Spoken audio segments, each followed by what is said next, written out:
going down, fuck the world, I'm a thug. Tell him, can't nothing stop me but a slug. Another fight that was announced today, I'm pretty fucking pumped for, and we were talking about it before the fight, before the show started.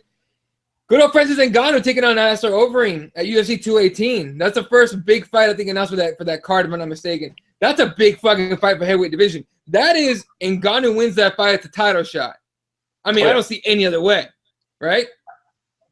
Oh yeah, for sure, no doubt. And you know what though? I'm gonna tell you what, man. Right now, I'm going to take a moment to just slow everybody down and calm down, because I already know, I can see it now. I bet you right now on Twitter there are motherfuckers making memes about how fucking Overeem's going to get killed, about Overeem's going to get killed, and you know, I can see what the narrative going into this fight's going to be. Overeem's glass chin is going to get fucking shattered, and don't get me wrong, that is where the smart money is. That being said, we all have to keep in mind Francis Ngannou's best win is Andrei Arlovski. True. Okay. He has not fought the most highest level of competition. Now, Overeem is chinny as fuck, and Ngannou hits hard. He very well could probably will clip Overeem and knock him out. If y'all see Overeem come out and fuck around and put in a Cain Velasquez-esque performance and take Ngannou down and start throwing him a beating, I would not be terribly surprised with that.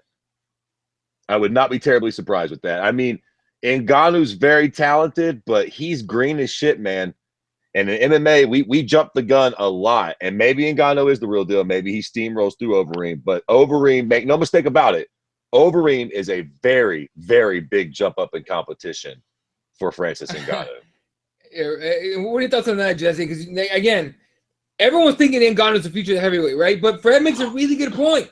Andrei Arlovski is his best win. And Andrei Arlovski that he fought is not the Andrei Arlovski of old, right? So what are you thinking about this Overeem fight? Okay. I'm going to disagree with you, and I'm going to say his best win and best performance was the Curtis Blaydes fight. Because if you remember in that fight, Curtis Blaydes is practically the only guy that stood with him, withstood the punches, and basically only lost because the doctor's like, okay, you're going to bleed to death out here. Eddie. I'm sorry, Jesse. I have to stop you there for 1 second. I'm sorry to interrupt you. But that almost lends to my point. That dude stood with Francis Ngannou the whole time. Alistair Overeem's a K1 striker, man. Could Ngannou's striking be overrated because of his power? It's possible, but I also think that what you have to look at is those two guys are quite possibly the future of the heavyweight division. Curtis Blaydes, Francis Ngannou. They got attached to each other too early, in my opinion. And now they both pretty much evolved from there.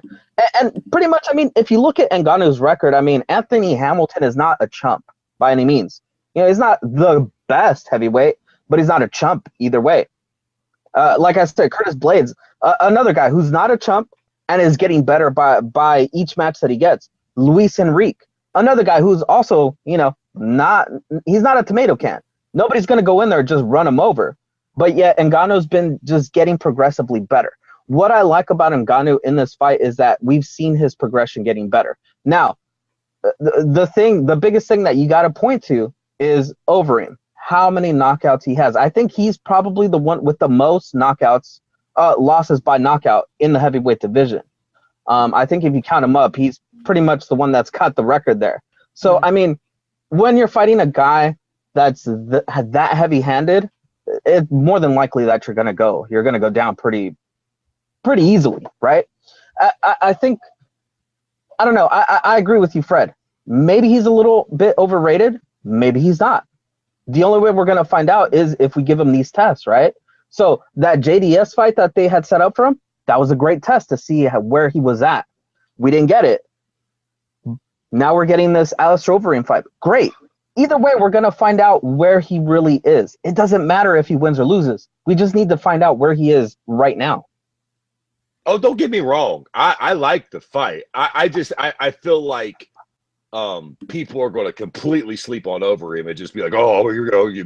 Ngannou's going to kill Overeem, and he very well might. I just want to point out that Ngannou might be a little overhyped. We do this in MMA all the time. We jump, and then next thing you know, Overeem comes out and fucking thunder strikes him with a knee to the liver, and everybody's like, "Oh damn, I didn't think that was going to happen." Well, think about it when JDS went up against Mark Hunt, right? Everybody thought Mark Hunt was gonna knock him into, next week, just because JDS had been beaten up by Cain Velasquez. And what did JDS do? He wheel kicked him in the head and knocked him out. In the what was it, 3rd round or 5th round? What was that? And listen, by that same notion, what did everybody think was going to happen when JDS finally got his hands on Overeem? I thought JDS was going to beat the fuck out of Overeem. And I don't know if y'all recall what happened, but I wasn't a happy camper, I'll tell you that. Yeah. So, cocksucking Overeem still got a little bit in the tank. Yeah, I love the comments, though. Gun Death goes, Reem by omoplata in the 1st round, calling it. If you know what an omoplata looks like, that'd be a gangster fucking thing to pull off at heavyweight for sure. And then he says, Reem could absolutely win this fight. Oh, Jesus. Okay. Joey Tremendous goes, had to Google omoplata. Can Overeem do that? It's doubtful. I doubt it too, but you never fucking know. All right. Jeremiah says, you see how Francis handles them leg kicks, and Overeem might just take it to the mat, and then Uncle Hank's drinking buddy or shin to the ribs. To which Gundez replies, Reem got them knees too. That's a huge point. When Overeem gets you in a clinch, in a tight clinch, and and get you real close, those knees are murderers in the stomach. Somebody asked Brock Lesnar about that shit.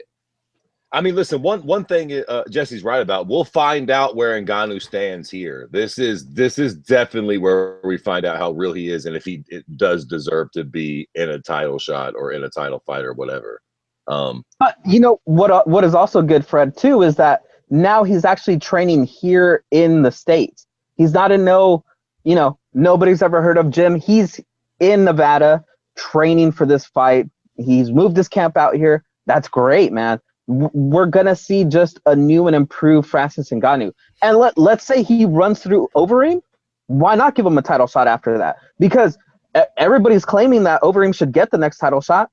That's what everybody wants to see. Mm-hmm.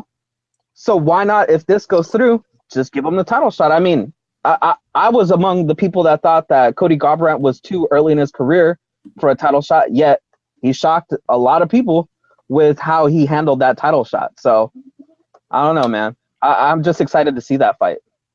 Yeah. beating Overeem definitely makes you available for a title shot. I mean, if you beat a fool that's fought for the title and is on the cusp for fighting another one, and you beat him, what the fuck, right? Overeem, at the end of his day, when he's all said and done, he's gonna.